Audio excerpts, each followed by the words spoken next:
സ്തുതിക്കട്ടെ. ഹല്ലേലൂയ ഹല്ലേലൂയ ഹല്ലേലൂയ. യേശുവേ ആരാധന ആരാധന ആരാധന. ഹല്ലേലൂയ ഹല്ലേലൂയ ഹല്ലേലൂയ. യേശുവേ മഹത്വം മഹത്വം മഹത്വം മഹത്വം.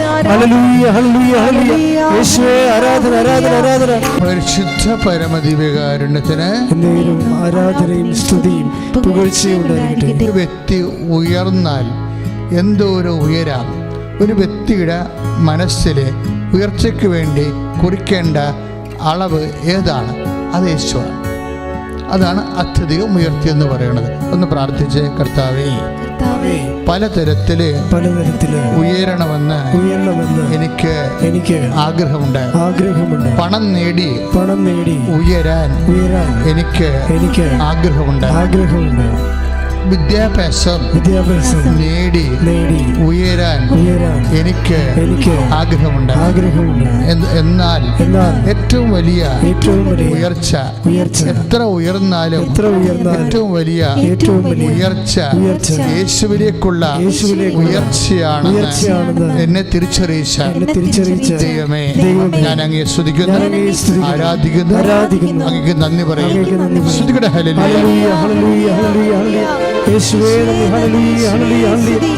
യേശുവേ സ്തുതി. ഹല്ലേലൂയ ഹല്ലേലൂയ ഹല്ലേലൂയ. നമ്മളിപ്പോൾ ഉയർച്ചയെക്കുറിച്ചാണ് സംസാരിക്കുന്നത്, അല്ലേ?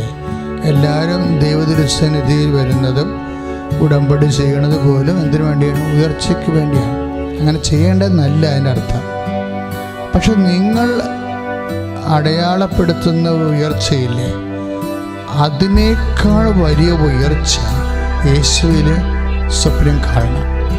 അപ്പം നിങ്ങൾ ഉയർത്തുന്ന, നിങ്ങൾ IELTS പഠിക്കുമ്പോൾ സ്വാഭാവികമായിട്ട് എനിക്ക് കാനഡയിൽ പോകാൻ പറ്റും, അത് ഉയർച്ചയാണ്. അത് കഴിഞ്ഞാൽ അവിടുന്ന് നമുക്ക് ജോലി കിട്ടും, അത് ഉയർച്ചയാണ്. അത് കഴിഞ്ഞ് നമുക്ക് അവിടുന്ന് നാട്ടിൽ വന്ന് കല്യാണം കഴിക്കാം, അത് ഉയർച്ചയാണ്. അത് കഴിഞ്ഞിട്ട് ഫാമിലിയായിട്ട് അവിടെ വിദേശത്ത് പോയി സെറ്റിൽ ചെയ്യാം, അത് ഉയർച്ചയാണ്. അപ്പോൾ ഇങ്ങനെ ഓരോ ഉയർച്ച 1 by 1 ആയിട്ട് ഉയരണമെന്നാണ് നമ്മൾ ആഗ്രഹിക്കുന്നത്. ഇങ്ങനെ ഉയർന്ന് പോയി കഴിഞ്ഞാൽ അവസാനം നമ്മൾ എന്ത് ചെയ്യും? ഈ ഉയർച്ച, എല്ലാ ഉയർച്ചയും താഴേക്ക് വരുന്നത് കാണാം. കാര്യം നമ്മളെ ഉടമ്പടിയുടെ കൗൺസിലിംഗ് വരുമ്പോഴേ ഒത്തിരി വിദേശത്ത് ജോലി ചെയ്യുന്ന ആൾക്കാരെ കൗൺസിൽ ചെയ്യുമ്പോൾ അവർ പറയണത്, അച്ഛാ ഞങ്ങൾക്ക് നാട്ടിൽ വന്ന് മരിക്കണം, പക്ഷെ ഞങ്ങളുടെ പിള്ളേർ വരത്തില്ല, ഒന്നെന്ന് പറഞ്ഞാൽ വരത്തില്ല. അത് സത്യമാണത്. ഞങ്ങൾക്ക് നാട്ടിൽ വന്ന് മരിക്കണം. കാര്യം ആരെങ്കിലും കുഴിക്കുക വന്ന് 2 സ്വർഗസ്ഥനായ എല്ലാം നാട്ടിലല്ലേ ആളുള്ളൂ. അപ്പം ഞങ്ങൾക്ക് നാട്ടിൽ വന്ന് മരിക്കണം. അപ്പം ഉയർന്നു പോയിട്ട് തിരിച്ചു വരികയാണ്. എല്ലാ പക്ഷികളുടെയും അവസ്ഥ നിലത്തിറങ്ങുമെന്നുള്ളതാണ്. എല്ലാ പക്ഷികളും നിങ്ങൾ നോക്കിയാൽ മതി. ദേശാടന പക്ഷികൾ മാത്രമേ ചിലപ്പോൾ 72 മണിക്കൂറൊക്കെ ഒറ്റ പറക്കൽ പറക്കും.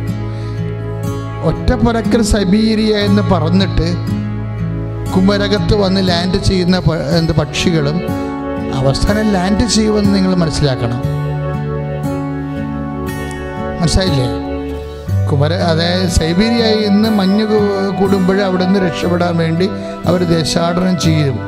ദേശാടനം ചെയ്താലും അവർ എവിടെയെങ്കിലും വന്ന പക്ഷികൾ ലാൻഡ് ചെയ്തിരിക്കും.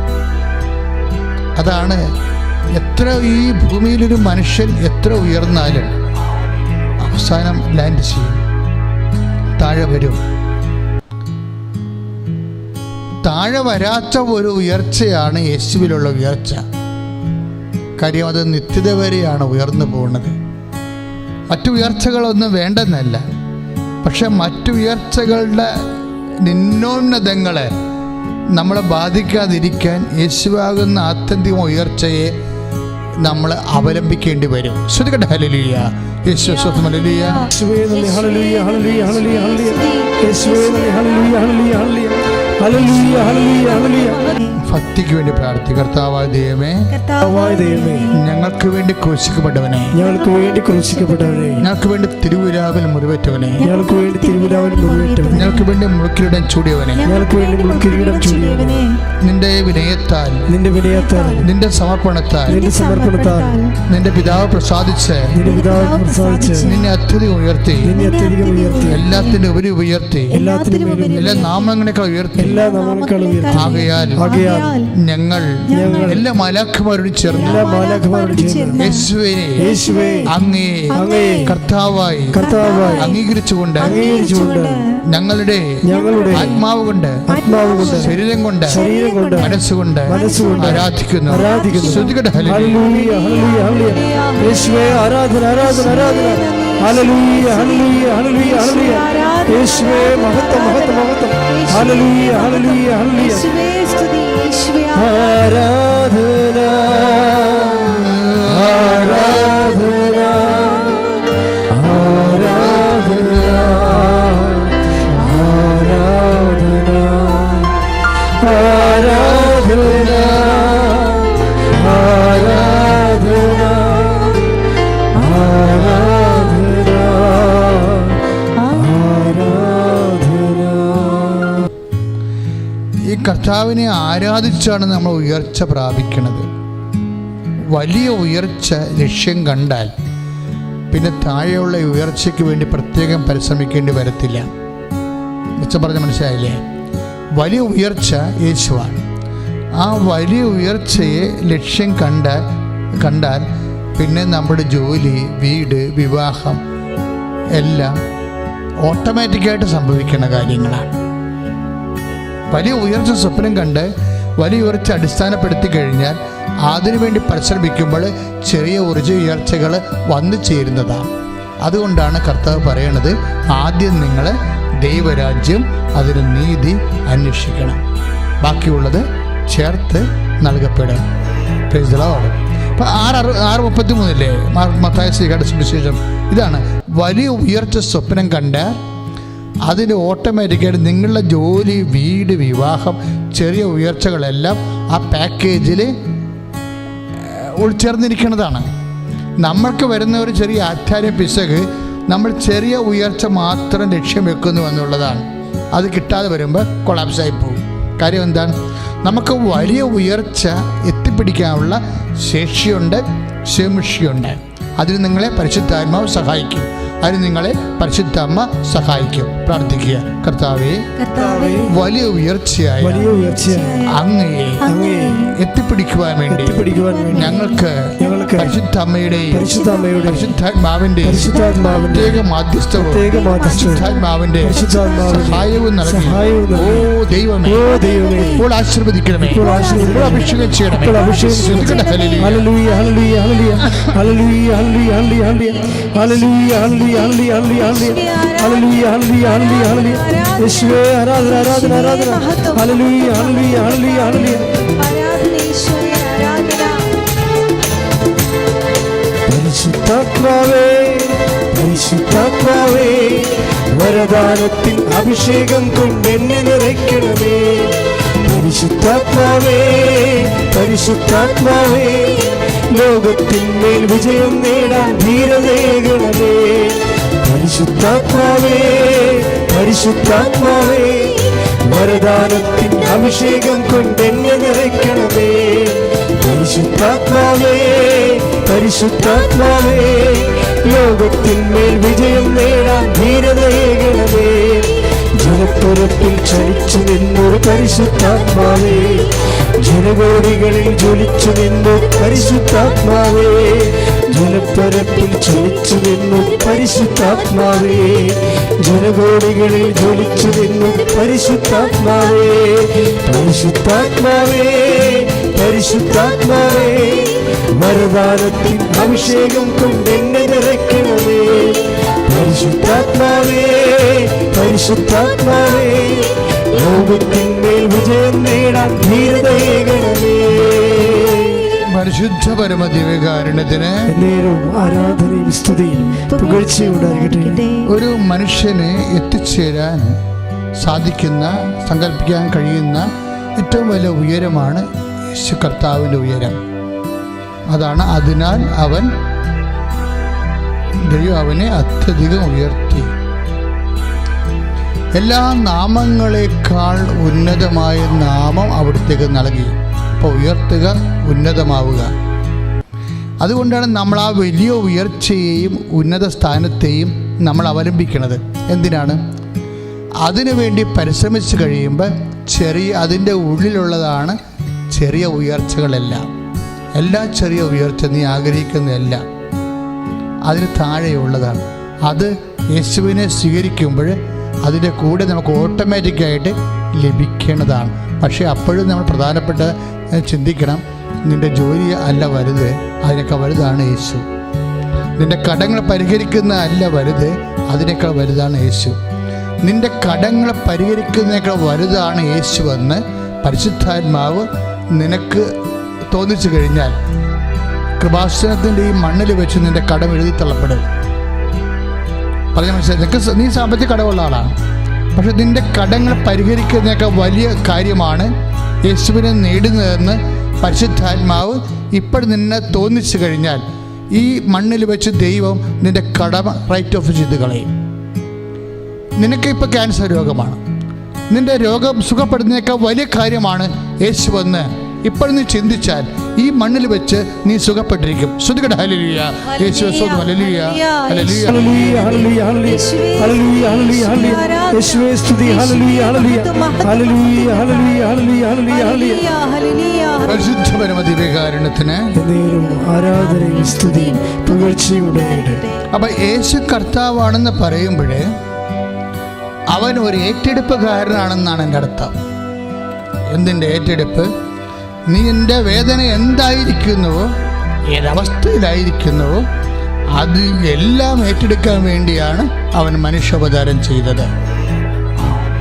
യേശുവിൻ്റെ മനുഷ്യാവതാരത്തിൻ്റെ ഉദ്ദേശം നിൻ്റെ പാപക്ഷമ മാത്രമല്ല, നിൻ്റെ വേദന, നിൻ്റെ നരകം എന്തായിരിക്കുന്നുവോ, ഏതവസ്ഥയിലായിരിക്കുന്നുവോ, ഏത് സ്വഭാവമായിരിക്കുന്നുവോ. കഴിഞ്ഞ ദിവസങ്ങളൊരു സാക്ഷ്യമുണ്ടായി. അച്ഛൻ്റെ പ്രവചനം, അതായിരുന്നു അച്ഛൻ്റെ പ്രവചനം എന്ന് പറഞ്ഞുകൊണ്ട് യൂട്യൂബ് വീഡിയോ ഇട്ടിട്ടുണ്ട്. ഞാനും ഇന്നലെയാണ് അത് കണ്ട് വായിച്ചത്, അതൊക്കെ ഞാൻ കേട്ടിട്ടില്ല. ഇപ്പം സംഭവം ഇതാണ്, ഒരമ്മയാണ്, അവരൊന്ന് ഉടമ്പടി ചെയ്ത്. അപ്പോൾ അവർ ഉടമ്പടി ചെയ്തതിന് ശേഷം ഉടമ്പടിയുടെ കോഴ്സ് കഴിഞ്ഞപ്പോൾ കൗൺസിൽ ചെയ്തുകൊണ്ട് വചനം പ്രാർത്ഥിച്ച് വചനം എടുത്തപ്പോൾ ഈ ചേടത്തിയോട് ഞാൻ പറഞ്ഞു, നിങ്ങളുടെ മകന് വലിയൊരു ദുരന്തം ഉണ്ടാകാൻ പോകും, അപകടം ഉണ്ടാകാൻ പോകും. ഇത് 2019 എന്തോ വിഷയമാണെന്ന് തോന്നുന്നു. മകനൊരു അപകടം ഉണ്ടാകാൻ പോകും. അപ്പോൾ അവർക്ക് അല്ലാതെ തന്നെ അവൻ പ്രശ്നക്കാരനാണ്. കാര്യം അവൻ പള്ളിയില്ല, പട്ടക്കാരനില്ല, കുർബാനയില്ല, കുമ്പസാരമില്ല, പിന്നെ എന്തൊക്കെ ഈ കഞ്ചാവും പരിടൊക്കെ ഉണ്ട്, അനുസരണയില്ല, വീട്ടിൽ നിൽക്കത്തില്ല, എല്ലാം കൊണ്ടും തലവേദനയാണ്. ഈ മകനെക്കുറിച്ചാണ് ഞാൻ പറയണത്. ഒരു മകനേ ഉള്ളൂ, നിങ്ങളുടെ മകന് എന്തോ ദുരന്തം ഉണ്ടാകാൻ പോകും. ഈ മകൻ്റെ കാര്യത്തെക്കുറിച്ച് അവരെന്നോട് സംസാരിച്ചിട്ടുണ്ടെന്ന് ഞാൻ അറിയത്തില്ല. വചനം എടുക്കുമ്പോൾ മെസ്സേജ് അങ്ങനെയാണ് പോണത്. അപ്പോൾ അപകടം ഉണ്ടാകാതിരിക്കാൻ വേണ്ടി ഞാനൊരു അപകടം ബ്ലോക്ക് ചെയ്തുകൊണ്ട്, അപകടം എന്ന് പറയുന്നത് സമസ്തത്തിലുള്ളതാണത്. ഇപ്പം നമ്മൾ പറയുന്ന 1 കൊരിന്ത്യർ 15:26 ദൈവം സമസ്തവും അവൻ്റെ പാദത്തിൻ്റെ കീഴിലാക്കിയെന്ന് പറയുമ്പോൾ നിൻ്റെ വാഹന അപകടം അവൻ്റെ പാദത്തിൻ്റെ കീഴിലാണ്, അവൻ്റെ കൺട്രോളിലുള്ളതാണ്. നിനക്ക് നിൻ്റെ അശ്രദ്ധ കൊണ്ട് വരണതാണ്. പക്ഷെ നീ യേശുവിനെ സ്വീകരിച്ച് കഴിയുമ്പോൾ നിൻ്റെ അപകടം അവൻ്റെ കൺട്രോളിലാകും. നിനക്ക് വരാൻ പോകുന്ന അപകടം അവൻ്റെ കൺട്രോളിലാകും. പിന്നെ പ്രശ്നമില്ല. യേശുവിനെ സ്വീകരിക്കേണ്ടത് പോലെ സ്വീകരിക്കാത്തത് കൊണ്ടാണ് പലപ്പോഴും നമുക്ക് പ്രൊട്ടക്ഷൻ നഷ്ടപ്പെടുന്നത്, സംരക്ഷണം നഷ്ടപ്പെടുന്നത്. അപ്പോൾ അതായത് അപകടം മനസ്സിലാക്കിയപ്പോൾ ഞാൻ മാതാവിൻ്റെ ഒരു കാശ് രൂപ വെഞ്ചരിച്ച് അവന് കൊടുത്തു. അവനെ കൊന്തയും കാശ് ഒന്നും ഇടുന്ന കക്ഷിയല്ല, അവൻ വരച്ചു പിടിച്ച് കളയും, അവന് നാണക്കേട ഇതൊക്കെ. പക്ഷെ ഇവൻ്റെ അപ്പനോട് അവൻ സംസാരിക്കാറില്ല. അപ്പനും മകനും തമ്മിൽ ഗംഭീര ഉടക്കാണ്. പക്ഷെ അമ്മയാണ് പിന്നെ ഇവനെ കൊണ്ടു നടന്ന് ഇവൻ്റെ എല്ലാ ബുദ്ധിമുട്ടുകളും സഹിച്ച് ഇവനെ കൊണ്ടു നടക്കുക. അത് കാരണം അവന് അമ്മയോട് ഒരു ഉള്ളിൻ്റെ ഉള്ളിലൊരു തേറ്റമുണ്ട്. ഇവൻ ധൃതിക്ക് ഓടി പുറത്തേക്ക് എന്തോ ജോലിക്ക് പോയപ്പോൾ അമ്മ പുറകെ നടന്ന മകനെ ഇതൊന്നും ഇട്ടുകൊണ്ട് പോടാന്ന് പറഞ്ഞുകൊണ്ട് ഈ കാശുരൂപവും കൊന്തയും കൂടി കൂട്ടി അവൻ്റെ അടുത്തിട്ടു. എന്തോ അവനതിട്ട് അമ്മ പറഞ്ഞതനുസരിച്ച് അവൻ ഡ്രൈവിംഗ് ലൈസൻസ് കഴിഞ്ഞിട്ട് വണ്ടി കിട്ടി. വണ്ടി ഓടിക്കാൻ പോയിരുന്നു. വണ്ടി പോയി പാലത്തോട്ട് ഇടിച്ച് വണ്ടി അപ്പാടെ മറിഞ്ഞ് താഴെ വീണ് വണ്ടി നാട്ടുകാരോ വണ്ടി നമ്പരെ വിളിച്ച് പോലീസിൽ അറിയിച്ച് പോലീസ് ഈ RTOയിൽ അറിയിച്ച് RTO ഓണറിനെ എടുത്തുന്ന വണ്ടിയുടെ ഓണർ നോക്കിയപ്പോൾ ഓണർ ഒരു ട്രാവലിംഗ് ഏജൻസിയാണ്.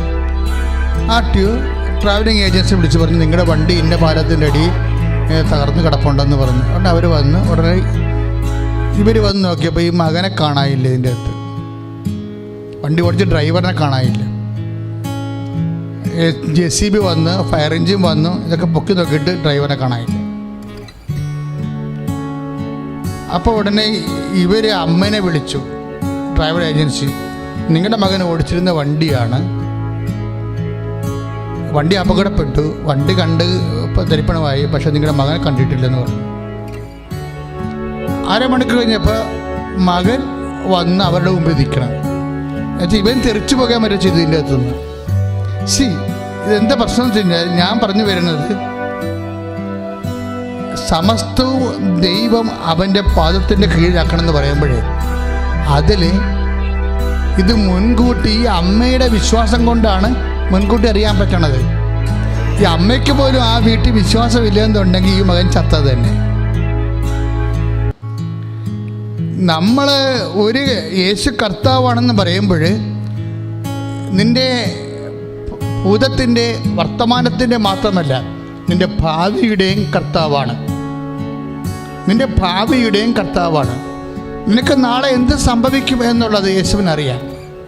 പക്ഷെ യേശുവും നീയും തമ്മിലൊരു ബന്ധമുണ്ട്, അല്ലെങ്കിൽ നിൻ്റെ അമ്മയും തമ്മിൽ യേശുവിനൊരു ബന്ധമുണ്ടെന്നുണ്ടെങ്കിൽ യേശുവിൻ്റെ കർത്താവിൻ്റെ അടുത്ത സംരക്ഷണം നിനക്ക് അവകാശമായി മാറുകയും ഓഹരിയാക്കുകയും ചെയ്യും. ദാറ്റ് മീൻസ് നിൻ്റെ ഭാവിയുടെയും കർത്താവാണ്. നിനക്ക് സംഭവിക്കാൻ പോകുന്ന വിഷയങ്ങളുടെ എല്ലാം കർത്താവായി ദൈവം നിശ്ചയിച്ചതിൻ്റെ പേരാണ്, അവൻ്റെ പേരാണ് യേശു. ശ്രുതികട ഹല്ലേലൂയ ഹല്ലേലൂയ ഹല്ലേലൂയ ഹല്ലേലൂയ ഹല്ലേലൂയ ഹല്ലേലൂയ യേശുവേ ഹല്ലേലൂയ ഹല്ലേലൂയ യേശുവേ സ്തുതി ഹല്ലേലൂയ ഹല്ലേലൂയ മഹത്വം മഹത്വം കർത്താവേ ആരാധന. യേശുവേ രക്ഷക കർത്താവേ നാഥനേ യേശുവേ രക്ഷക കർത്താവേ നാഥനേ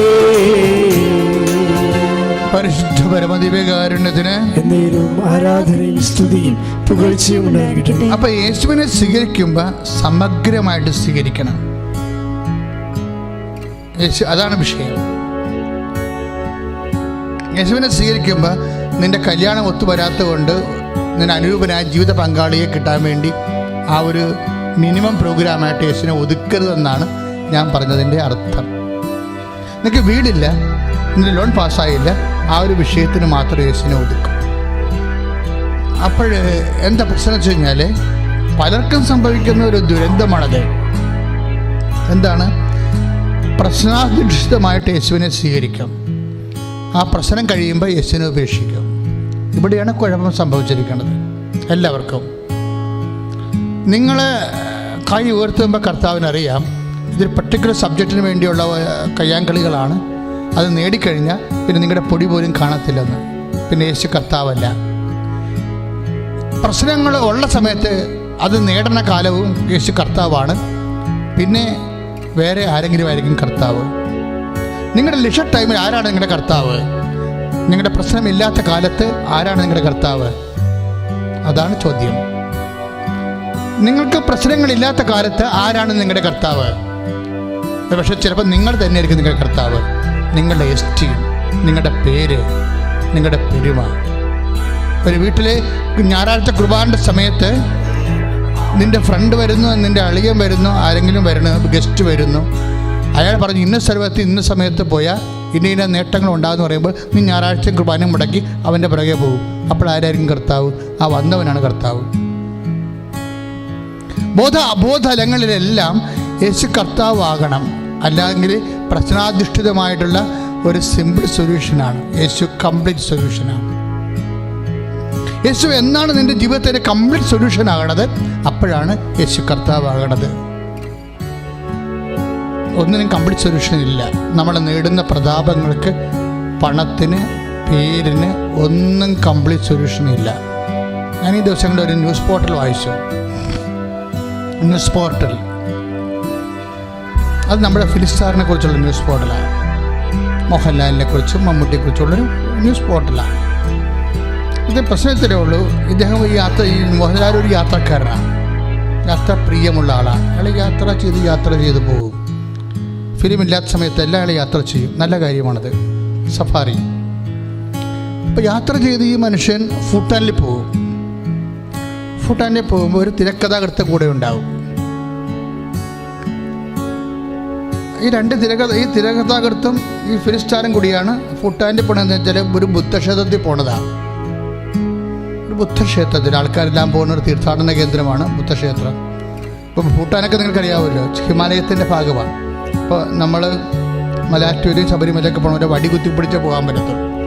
വടി കുത്തിയേ കയറാൻ പറ്റത്തുള്ളൂ. നല്ല ഉയരമാണ്, 10,000-6,000 അടി ഉയരത്തിലാണ് സംഭവം.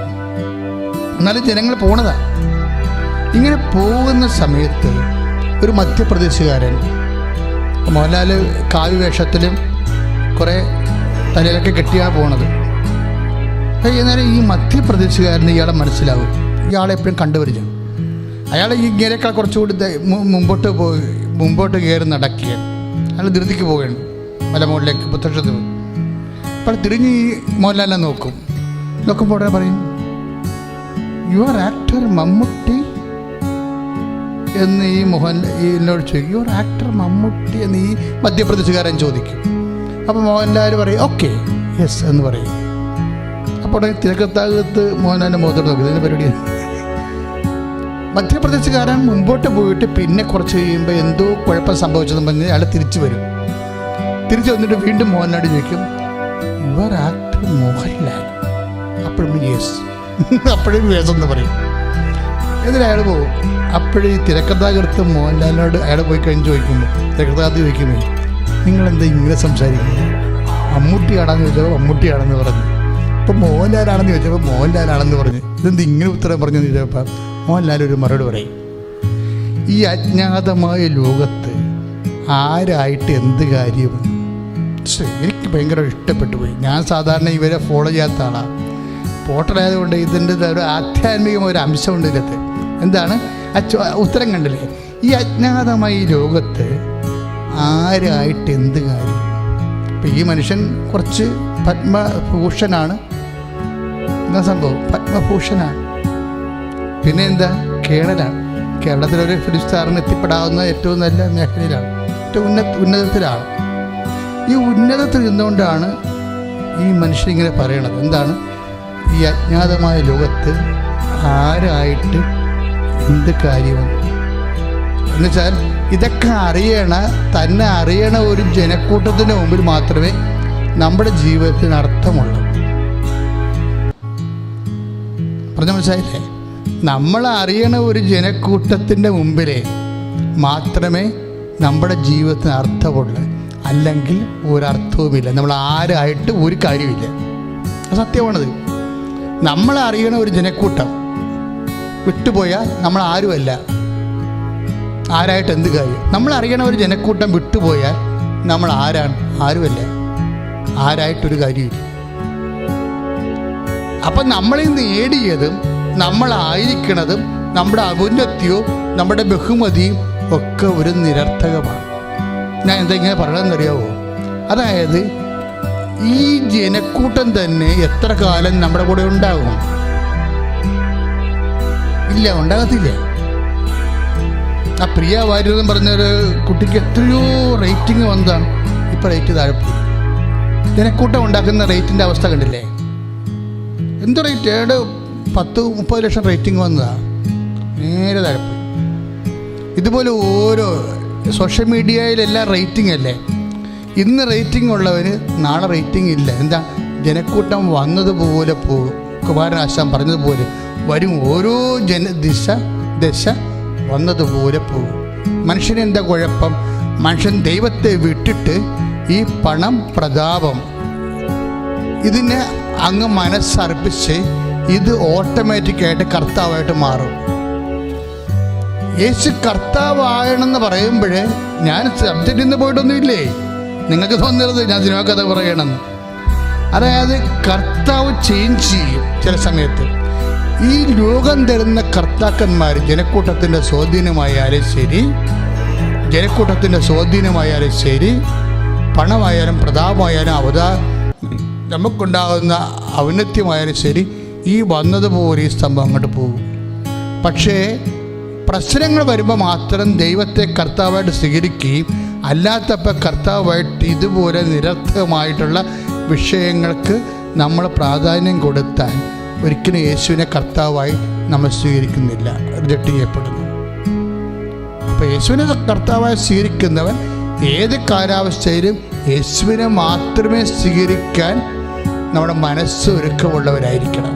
ശ്രുതികട്ടെ ഹല്ലേലൂയ, യേശു സ്വന്തം ഹല്ലേലൂയ, ഹല്ലേലൂയ, ഹല്ലേലൂയ, ഹല്ലേലൂയ, യേശുവേ ഹല്ലേലൂയ, ഹല്ലേലൂയ, ആരാധന ആരാധന ഹല്ലേലൂയ ഹല്ലേലൂയ.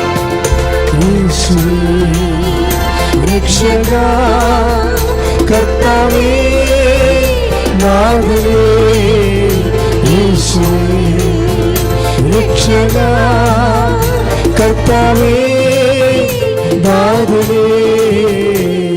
പരിശുദ്ധ പരമദിവ്യകാരുണ്യത്തിന് ആരാധനയും സ്തുതിയും പുകഴ്ചയും ഉണ്ടായിരിക്കട്ടെ. അപ്പൊ പ്രശ്നാധിഷ്ഠിത കർത്താക്കന്മാരെ ഫേക്ക്, ഇപ്പം നമ്മൾ ദൈവങ്ങൾക്ക് എന്തെന്നാ ഇംഗ്ലീഷുകാരൻ പറയണത്, ഫേക്ക് ഗോഡ് എന്നാണ് പറയണത്. അപ്പം പറയണതാണ് കറക്റ്റ്. നമ്മൾ പറയുമ്പോൾ ദൈവങ്ങളെന്ന് പറയുമ്പോൾ ഏതാണ്ട് മനുഷ്യന് ദൈവത്തിൻ്റെ ഒരു വേഷപ്പകർച്ച വരും. പക്ഷേ ഇംഗ്ലീഷുകാരൻ കറക്റ്റ് പേരാണ് പറയണത്, ഫേക്ക് ഗോഡ്, കള്ളദൈവം. ഇതുപോലെ കള്ളക്രിസ്തുമാരെ വചനത്തിലുള്ളതാണ്, കള്ളക്രിസ്തുമാരുണ്ടാകുമെന്ന്. അന്തിക്രിസ്തുമാരും കള്ളക്രിസ്തുമാരും എന്നാണ് യോഹന്നാൻ പറഞ്ഞത്. അതായത് ആരെല്ലാം ഇപ്പം പണമായാലും പ്രതാപമായാലും ആരോഗ്യമായാലും നമ്മൾ ഒന്നാം സ്ഥാനം കൊടുക്കണ എല്ലാം കള്ളക്രിസ്തുവാണ്. ഫേക്ക് ജീസസ് എന്ന് പറയും, ഫേക്ക് ജീസസ്, ഫേക്ക് ഗോഡാണ്. ഈ കള്ളക്രിസ്തുവിനെ യഥാർത്ഥ ക്രിസ്തുവിനെ ഒരുമിച്ച് കൊണ്ടുപോകാൻ പറ്റത്തില്ല. ദൈവത്തെയും മാമവിനെയും ഒരുമിച്ച് സേവിക്കാൻ സാധ്യമല്ലെന്ന് ഈശോ തന്നെ പറഞ്ഞിട്ടുണ്ട്. അതുകൊണ്ട് തന്നെ യേശുവിനെ കർത്താവായി സ്വീകരിക്കുന്നവൻ യേശുവിനെ തന്നെ ശാശ്വതമായി സ്വീകരിക്കാൻ വേണ്ടി ഹൃദയത്തിൽ ബോധപൂർവം ശ്രമിക്കേണ്ടതാണ്. ശ്രുതികട്ടെ ഹല്ലേലൂയ, ഹല്ലേലൂയ ഹല്ലേലൂയ ഹല്ലേലൂയ, ഹല്ലേലൂയ, യേശുവേ നന്ദി, ഹല്ലേലൂയ, ഹല്ലേലൂയ, ഹല്ലേലൂയ, ഹല്ലേലൂയ, ഹല്ലേലൂയ, യേശുവേ സ്തുതി, ഹല്ലേലൂയ, ഹല്ലേലൂയ, ഹല്ലേലൂയ, ഹല്ലേലൂയ, ഹല്ലേലൂയ. യേശു കർത്താവാണെന്ന്, യേശു ദൈവമാണെന്ന് ഞാൻ വിശ്വസിക്കുന്നു, ഞാൻ പ്രഖ്യാപിക്കുന്നു. യേശു കർത്താവാണെന്ന്, യേശു ദൈവമാണെന്ന് ഞാൻ വിശ്വസിക്കുന്നു, ഞാൻ പ്രഖ്യാപിക്കുന്നു. യേശുവേ രക്ഷകാ കർത്താവേ നാഥനേ, യേശുവേ. പ്രിയമുള്ളവരെ, അതായത് നമ്മുടെ ജീവിതത്തിലെ വിശ്വാസത്തെ കറക്റ്റ് ചെയ്ത് നമ്മൾ ആശ്രയം വെച്ചിരിക്കുന്നത് ആരിലാണെന്നുള്ള ബോധ്യത്തോടു കൂടി നമ്മൾ ദൈവതിരുസന്നിധി പ്രാർത്ഥനാപൂർവ്വം വ്യാപരിക്കുമ്പോഴാണ് അത് ആദ്യം പറഞ്ഞ ഭക്തിയിലേക്ക് നമ്മൾ വരും. ഭക്തി വലിയ കാര്യമാണ്. പക്ഷെ ഭക്തിയിലേക്ക് വരുന്നതിന് മുമ്പ് കുറേ പ്രക്രിയകളുണ്ട്. ഭക്തിയുടെ മുന്നേ വരുന്ന ചില പ്രക്രിയകൾ. ഒന്നാമത്തിൽ വിശ്വാസം കൃത്യമാക്കണം. വിശ്വാസം, ഇപ്പം വിശ്വാസം എന്ന് പറയുന്നത് വിശ്വാസം ഉണ്ടായിട്ട് കാര്യമില്ല. ഇപ്പോൾ വിശ്വാസത്തിൽ തന്നെ ഉണ്ട് ഈ ഫേക്ക് ഗോഡ്, ഫേക്ക് ഫെയ്ത്ത് ഉണ്ട്. വിശ്വാസത്തിൽ തന്നെ ഫേക്ക് ഫെയ്ത്ത് ഉണ്ട്, റൈറ്റ് ഫെയ്ത്ത് ഉണ്ട്. ഈ വിശ്വാസം എന്ന് പറയുന്നത് വിശ്വാസം ഉള്ളത് കൊണ്ട് നമുക്ക് പ്രത്യേകിച്ച് പ്രയോജനമൊന്നുമില്ല.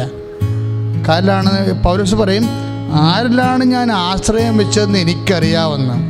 വിശ്വാസം ഉണ്ടായിട്ട് കാര്യമില്ല. വിശ്വാസം ആരിലുണ്ടാകണമെന്ന്. ഇപ്പോൾ ഒരു ഉദാഹരണത്തിന് കഴിഞ്ഞ ദിവസങ്ങളിൽ ചിറ്റൂരിൽ ഒരു കൊലപാതകം നടന്നു. നമുക്ക് വായിച്ചതാണ്, നിങ്ങൾ എല്ലാവർക്കും അറിയാവുന്നത്. അപ്പം അതിൻ്റെ അകത്ത് വരുന്നത് ഈ അലക്ക എന്ന് പറയുന്ന കുട്ടി, അവൾ കളക്ടറാകാൻ വേണ്ടി IAS പഠിക്കുന്ന കുട്ടിയാണ്, പഠിച്ചുകൊണ്ട് പ്രിപ്പയർ ചെയ്യുന്ന കുട്ടിയാണ്. അലക്ക സായി ദിവ്യ എന്ന് പറയുന്ന അവളുടെ ചേടത്തിയെ കൊന്നു കളഞ്ഞു.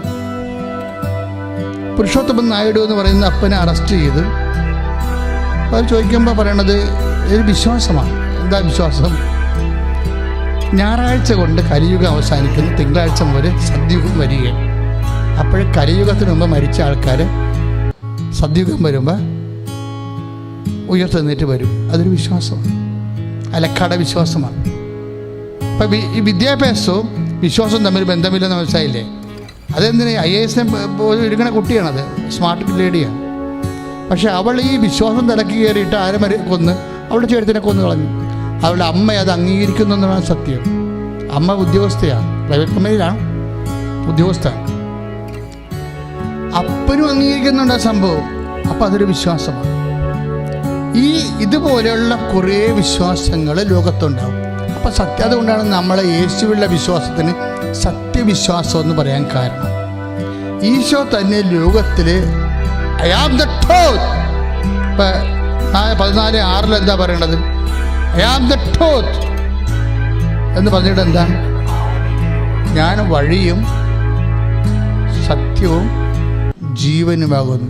അപ്പം ഞാൻ സത്യമാണെന്ന് ലോകത്ത് ഒരു മനുഷ്യനും പറഞ്ഞിട്ടില്ല, അവകാശം ഉന്നയിച്ചിട്ടില്ല. മർക്സായാലും എംഗൽസ് ആയാലും ലെനിനായാലും എയ്ൻസ്റ്റീനായാലും ആരും അവർ സത്യമാണെന്ന് ക്ലെയിം ചെയ്തിട്ടില്ല. ഈ 33 വയസ്സുകാരൻ ഐ ആം ദ ട്രൂത്ത് എന്ന് പറഞ്ഞാൽ അത് ക്ലെയിമാണ്. കാര്യം വേറെ ആരും ക്ലെയിം ചെയ്തിട്ടില്ല. അവൻ ക്ലെയിം ചെയ്ത സത്യത്തിന് വേണ്ടി അവൻ മരിക്കുവാനും അവൻ്റെ പിതാവാ സത്യത്തെ മഹത്വപ്പെടുത്തിക്കൊണ്ട് അവൻ ഉയർത്തെഴുന്നേൽപ്പിക്കുവാനും തയ്യാറാകുമ്പോഴേ സത്യത്തോടുള്ള വിശ്വാസമാണ് സത്യവിശ്വാസം. വിശ്വാസം എങ്ങനെ ഉണ്ടാകാം? ആർക്കും ഉണ്ടാകാം, എന്തിനും ഉണ്ടാകാം. പക്ഷേ സത്യത്തിനോട് വിശ്വാസം ഉണ്ടാകുമ്പോഴാണ് അത് വർക്കൗട്ട് ആവുന്നത്. എപ്പോൾ വർക്കൗട്ട് ആവും? നിത്യത വരെ.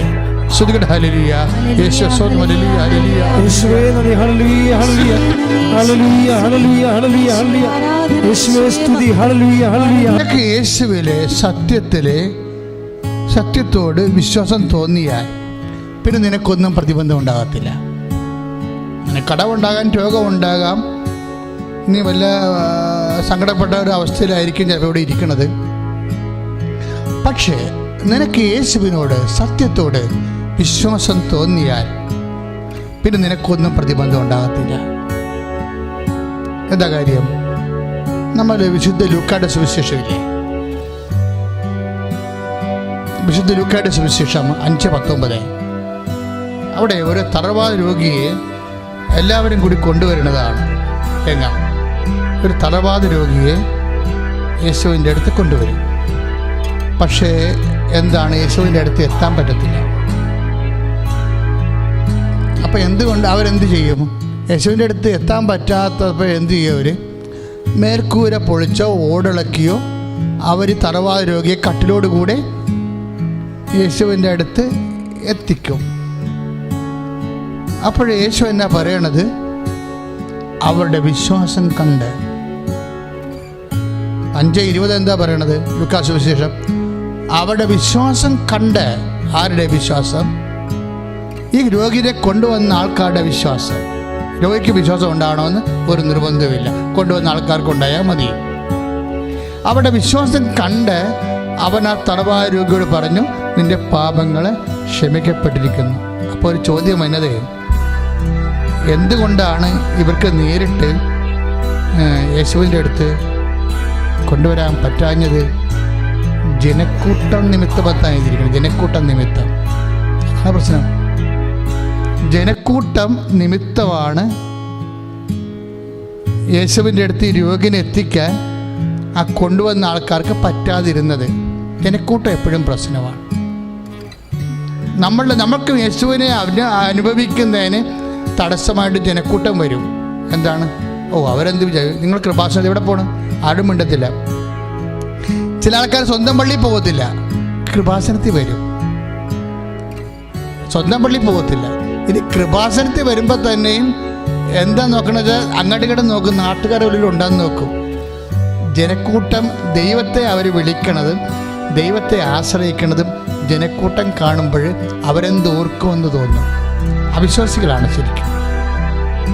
നിങ്ങളുടെ നിലപാട് കൊണ്ട് തന്നെ നിങ്ങളുടെ വിധി നിങ്ങൾ നിശ്ചയിച്ച് കഴിയുകയും. അതായത് ഇപ്പം ജനക്കൂട്ടം കണ്ടില്ലേ, ഇത് ഇപ്പം ജനക്കൂട്ടം മാഞ്ഞു പോകുന്ന സംഭവമാണ്. അജ്ഞാതമായ ലോകത്ത് ആരായിട്ട് എന്ത് കാര്യം, ഒരു കാര്യമില്ല. ജനക്കൂട്ടം ഉണ്ടാകുമ്പോൾ ഒരു പക്ഷേ സംഭവിക്കണത് എന്താണ്, നിൻ്റെ വില പോകുമോ, നിൻ്റെ റേറ്റിംഗ് പോകുമോ, ഇങ്ങനെ കുറേ സംഭവങ്ങളുണ്ട്. ഇത് മനുഷ്യൻ്റെ അസ്തിത്വത്തിലുള്ള ഒരു അഹങ്കാരമാണ്. ഇതാണ് യേശുവിനെ കർത്താവാക്കിയത്. എന്താണ്? അവൻ വിനയാന്യതനായി, അവൻ തന്നെ താഴ്ത്തിയെന്ന് പറഞ്ഞില്ലേ? എന്തിനാണ്? ജനക്കൂട്ടത്തിൽ അവന് ഉണ്ടാകുന്ന നിലവാരം നമുക്ക് എപ്പോൾ നമ്മൾ താഴ്ത്തുന്നോ. ഇപ്പം നമ്മുടെ പ്രാർത്ഥനയ്ക്ക് ഒത്തിരി പേര് സമയത്ത് മുട്ടേ നിൽക്കുന്ന പ്രാർത്ഥന ഉണ്ട്. ചില ആൾക്കാർ മുട്ടേ നിൽക്കത്തില്ല. ദിവ്യകുർബാന ഉയർത്തിയാലും മുട്ട നിൽക്കത്തില്ല. ഒരു പുന്നപ്രകാരം ഞാൻ പള്ളിത്തോട്ട് ഇരിക്കുമ്പോൾ എൻ്റെ കുർബാനയ്ക്ക് എല്ലാവരും മുട്ട നിൽക്കും. ഇല്ലെങ്കിൽ ഞാൻ മുട്ടുകാല് തല്ലി ഒടിച്ചെങ്കിൽ മുട്ട നിർത്തിയിരിക്കും. കാര്യം എന്താ? എനിക്കറിയാം ആരാ ഇടുന്നുള്ളൂ ഇരിക്കണമെന്ന്. അപ്പോൾ ഒരുത്തരിങ്ങനെ ഈ ചതലിൽ നിന്ന് വന്ന പോലെ ഇങ്ങനെ ഇരിക്കാനും പറ്റാതെ. അയാൾക്കൊരു 60 വയസ്സൊന്നും ഉണ്ടായിരുന്നു. അപ്പോൾ ഞാൻ ചോദിച്ചു, ഞാൻ കുർബാന കഴിഞ്ഞപ്പോൾ ചേട്ടനെ വിളിച്ച് എന്നാ പറ്റിയെന്ന് ചോദിച്ചു. അപ്പോൾ എൻ്റെ മുട്ടിന് കേടാണെന്ന് പറഞ്ഞു. ഞാൻ സത്യമാണേ കുഴപ്പമില്ല, അല്ലെങ്കിൽ അതുപോലെ സംഭവിക്കുമെന്ന് പറഞ്ഞു. കാര്യം ഞാൻ ചിലർക്ക് അഹങ്കാരം കൊണ്ട് കർത്താവിൻ്റെ മുമ്പിൽ മുട്ട നിൽക്കാൻ പറ്റത്തില്ല. ഇത് നമുക്ക് ഈ ഒരു വിഷയമല്ല. നിങ്ങൾ ചിലപ്പോൾ മുട്ട നിൽക്കാൻ ചിലപ്പോൾ ഇവിടെ കിടന്ന് ഉരുളുമായിരിക്കും. പക്ഷേ അതല്ല പ്രശ്നം. ഇതൊരു മാനസിക അവസ്ഥയാണ്. എന്ന് നീ എളിമപ്പെടുന്നു, കർത്താവിൻ്റെ നാമത്തിലാണ് നീ എളിമപ്പെടുന്നുണ്ടെങ്കിൽ ദൈവം നിന്നെ ഉയർത്തും. നീ ഇപ്പോൾ താഴ്ന്ന തരിപ്പണമായി അങ്ങ് തറ പറ്റിക്കിടക്കണമെന്ന് വിചാരിച്ചോ. ഏതെങ്കിലും വിഷയത്തിൽ നീ എളിമപ്പെടാൻ തീരുമാനിച്ചാൽ ആ സമയത്തോട്ട് ദൈവം നിന്നെ ഉയർത്തും. കാര്യം നീ എളിമപ്പെടുമ്പോഴേ നീ ക്രൂശനായ കർത്താവിനെയാണ് സ്വീകരിക്കുന്നത്. നീ ക്രൂശിക്കപ്പെടുകയാണ് ചെയ്യണത്. അപ്പോൾ ദൈവം നിന്നെ ഉയർത്തും. ദൈവത്തിലെ ജനക്കൂട്ടത്തിന് മുമ്പിൽ അവരെന്ത് വിചാരിക്കും, അല്ലെങ്കിൽ ജനത്തിൻ്റെ താല്പര്യത്തിന് അനുപക്ഷീയമായിട്ട് നിൻ്റെ ജീവിതം ക്രമീകരിച്ചാൽ ചിലപ്പോൾ നിനക്ക് വിശ്വാസം നഷ്ടപ്പെട്ടെന്ന് വരും. പക്ഷെ നീ അത് അറിയത്തില്ല. പല മനുഷ്യരുടെയും പ്രശ്നം ഇതാണ്. അവർക്ക് വിശ്വാസം നഷ്ടപ്പെട്ടിട്ടുണ്ട്. അവരുടെ വീട്, അവരുടെ സൗന്ദര്യം, അതുപോലെ തന്നെ അവരുടെ ആരോഗ്യം, അവരുടെ സമ്പത്ത്, അവരുടെ വിദ്യാഭ്യാസം, ഇതെല്ലാം നേടാൻ വേണ്ടി അവരുടെ ശ്രമങ്ങൾക്കിടയിൽ അവരുടെ വിശ്വാസം നഷ്ടപ്പെട്ടിട്ടുണ്ട്. പക്ഷെ അവരറിഞ്ഞിട്ടില്ല. ഇനി ഒരു ആവശ്യം വരുമ്പോഴാണ് അവർക്ക് മനസ്സിലാകണത്, അയ്യോ ഇത് വിശ്വാസം എന്നോ നഷ്ടപ്പെട്ടു. അപ്പോഴും അവരറിയുന്നില്ല. അതുകൊണ്ടാണ് പ്രാർത്ഥനയ്ക്ക് ഉത്തരം താമസിക്കുന്നത്. കാര്യം പല ആൾക്കാരും പള്ളികളിൽ ഒരു പേഴ്സണാലിറ്റി, നാട്ടിൽ ഒരു പേഴ്സണാലിറ്റി, പള്ളികളിൽ ഒരു പേഴ്സണാലിറ്റി, പത്തിയും ദൈവത്തിലേക്കൊന്നും എല്ലാം കാര്യം കാണാൻ വേണ്ടിയുള്ള എല്ലാ പട്ടാങ്ങിയും പള്ളി വന്ന് കാണിക്കും. പക്ഷെ പുറത്തിറങ്ങി കഴിയുമ്പോൾ മുട്ടാളനായിട്ട് മാറും, മുട്ടാളത്തിയായിട്ട് മാറും. ഇത് നിങ്ങൾ ശ്രദ്ധിക്കണം. ഇതാണ് പലപ്പോഴും പ്രാർത്ഥനയ്ക്ക് താമസം വരാൻ കാരണം. നിങ്ങൾ എളിമപ്പെടുന്നില്ല, മനുഷ്യാവതാരത്തെ പങ്കുചേരുന്നില്ല. പ്രാർത്ഥിക്കുക, കർത്താവേ അങ്ങനെ കുരിശുമരണത്തോടെ എന്നെ പങ്കു ചേർത്തുകൊണ്ട് അങ്ങ് മനുഷ്യാവതാരം എൻ്റെ ജീവിതത്തിലെ പറഞ്ഞുകൊണ്ട് അങ്ങനെ ഉയർത്തുന്ന പിന്നെ മഹിമ പ്രാപിക്കുവാൻ എന്നെ അനുഗ്രഹിക്കണമേ. ശ്രുതികട്ടെ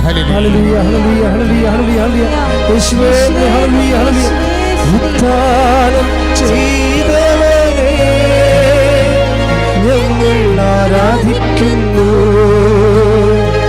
മരണത്തെ ജയിച്ചവനെ ഞങ്ങൾ ആരാധിക്കുന്നു, ഉദ്ധാനം ചെയ്തവനെ ഞങ്ങൾ ആരാധിക്കുന്നു, മരണത്തെ ജയിച്ചവനെ ഞങ്ങൾ ആരാധിക്കുന്നു. എഴുന്നേൽക്കുക. രോഗസൗഖ്യ പ്രാർത്ഥന സമയമാണ്. രോഗമുള്ളയിടത്ത് കൈകൾ വെച്ചുകൊണ്ട് വിശ്വാസപ്രമാണം ചൊല്ലേണ്ടതാണ്.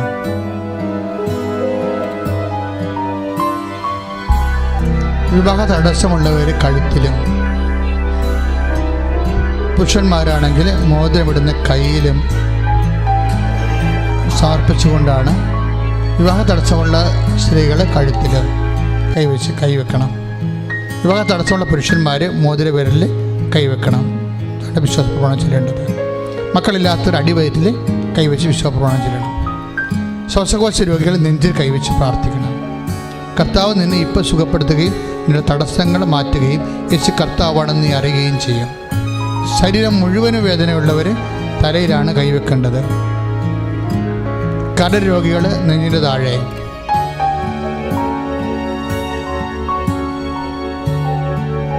ഉദരരോഗികൾ ഉദരത്തിൽ. ഈ സൗഖ്യം രണ്ട് തരത്തിൽ നിങ്ങൾക്ക് ഫീൽ ചെയ്യും. ഒന്ന്, ഡയറക്റ്റായിട്ട് സൗഖ്യം ഫീൽ ചെയ്യും. രണ്ടാമത്തത്, നിന്നെ ചികിത്സിക്കുന്ന ഡോക്ടറായാലും ശരി, അങ്ങേർക്ക് നിൻ്റെ രോഗത്തെ കൃത്യമായി ഡയഗ്നോസ് ചെയ്തുകൊണ്ട് നിനക്ക് ആപ്റ്റ് മെഡിസിൻ തരാൻ വേണ്ടി പരിശുദ്ധാത്മാവ് സഹായിക്കും. കാരണം വ്യത്യസ്തമായ രീതികളിലാണ് മനുഷ്യന് സൗഖ്യം വരുന്നത് ഞാൻ ശുശ്രൂഷയിൽ കണ്ടിരിക്കുന്നത്. കർത്താവേ, മക്കൾ വിശ്വാസപ്രമാണം ചൊല്ലട്ടെ. കർത്താവേ, ഞാൻ നിന്റെ ഉന്നതമായ നാമത്തെ മഹത്വപ്പെടുത്തുന്ന കർത്താവേ, കർത്താവേ, നിന്റെ വിശുദ്ധ പൗരോഹിത്യത്തെ നീ മഹത്വപ്പെടുത്തുന്ന കർത്താവേ. കർത്താവ്, ഞാൻ നിന്റെ ഉന്നതമായ നാമത്തെ മഹത്വപ്പെടുത്തുന്ന കർത്താവേ. കർത്താവ്, നിന്റെ വിശുദ്ധ പൗരോഹിത്യത്തെ മഹത്വപ്പെടുത്തുന്ന കർത്താവേ. കർത്താവേ, സഭയിലുള്ള സാന്നിധ്യം പ്രകടമാക്കണമേ. കർത്താവേ, സഭയിലുള്ള സാന്നിധ്യം പ്രകടമാക്കണമേ. കർത്താവ്, 35 വർഷം ഞാൻ അർപ്പിച്ച കൃപാന്റെ ശക്തി, കൃപാസാൽത്താര ജീവനോടെ പ്രത്യക്ഷപ്പെട്ട പരിശുദ്ധ അമ്മയുടെ മധ്യസ്ഥത്തിലെ ഞാൻ മക്കൾക്ക് വേണ്ടി പ്രാർത്ഥിക്കുന്നു. കർത്താവേ, ഈശോ നിനക്ക് വേണ്ടി ക്രൂശിക്കപ്പെട്ടവനെ, ഈശോ നിനക്ക് വേണ്ടി തിരുവായ മുറിവറ്റവനെ, ഈശോ മുൾക്കിടം ചൂടിയവനെ, നിന്റെ മുൾക്കിടന്ന് ഒഴുകുന്ന വിശുദ്ധമായ രക്തം കർത്താവേ, ഈ ഹാളിൽ പ്രാർത്ഥിക്കുന്ന ഓരോ ഭക്തകളിലും യൂട്യൂബിലും കർത്താവേ ഫേസ്ബുക്കിലും അനേകം രാജ്യങ്ങളിൽ ഇപ്പോഴും പ്രാർത്ഥിച്ചുകൊണ്ടിരിക്കുന്ന ഓരോ വ്യക്തികളിലേക്കും കർത്താവിൻ്റെ ശക്തി ഒഴുകട്ടെ എന്ന് പ്രാർത്ഥിക്കുന്നു. കർത്താവിൻ്റെ ശക്തി ഒഴുകട്ടെ പ്രാർത്ഥിക്കുന്നു. ഈശോ കർത്താവേ, അവരെ സ്പർശിക്കണമേ കർത്താവേ. അടിപ്പിഴ പോലെ വൈദ്യാഘാതം പോലെ ദൈവികമായ ശക്തി ഈ നിമിഷം മക്കളിലേക്ക് ഇടിച്ചിറങ്ങട്ടെ. എന്റെ കർത്താവിന് ഉന്നതമായ നാമത്തിൽ, അധികാരത്തിൽ, ക്രിസ്തുവിന്റെ അടയാളത്തിൽ മാറിയ രോഗങ്ങള്, തീരവേദികള് യേശുക്രിസ്തുവിന്റെ നാമത്തിൽ സൗഖ്യമാകട്ടെ.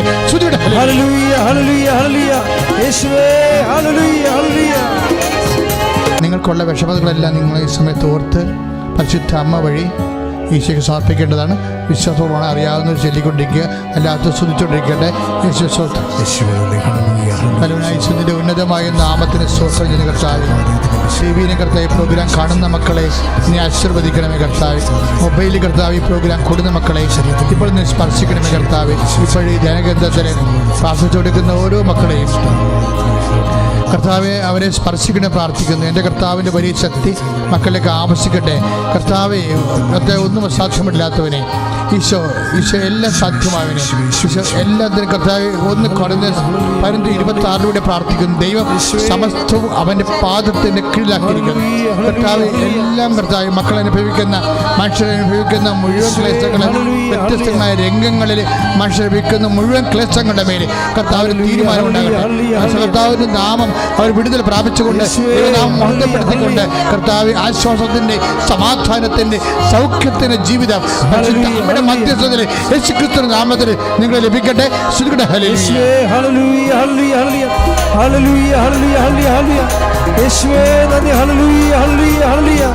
നിന്ന് ആശീർവാദം മേടിക്കുക. ആശീർവാദം കിട്ടുന്ന സമയത്ത് എൻ്റെ മക്കൾ എന്തിനു വേണ്ടിയാണ് ഈ മണ്ണിൽ ചവിട്ടിയത് അത് മനസ്സിൽ ഓർത്ത് പരിശുദ്ധ അമ്മ വഴി ഈശോയെ കേൾപ്പിക്കുക. യൂട്യൂബിലും TV-യിലും ഈ ശുശ്രൂഷ കൂടിക്കൊണ്ടിരിക്കുന്ന മക്കൾ ഇപ്പോഴും അച്ഛൻ അനുസ്മരിക്കാത്ത നിങ്ങളുടെ വ്യക്തിപരമായ ജീവിത വിഷമതകളെ, രോഗങ്ങളെ പരിശുദ്ധ അമ്മ വഴി ഈശോയെ കേൾപ്പിക്കുക. ഏൽപ്പിച്ചുകൊണ്ട് വിശ്വാസപ്രമാണം ചൊല്ലി ആശീർവാദം മേടിക്കുക. കർത്താവെ, എന്നെ സാക്ഷിയാക്കണമെന്ന് പ്രാർത്ഥിക്കുക.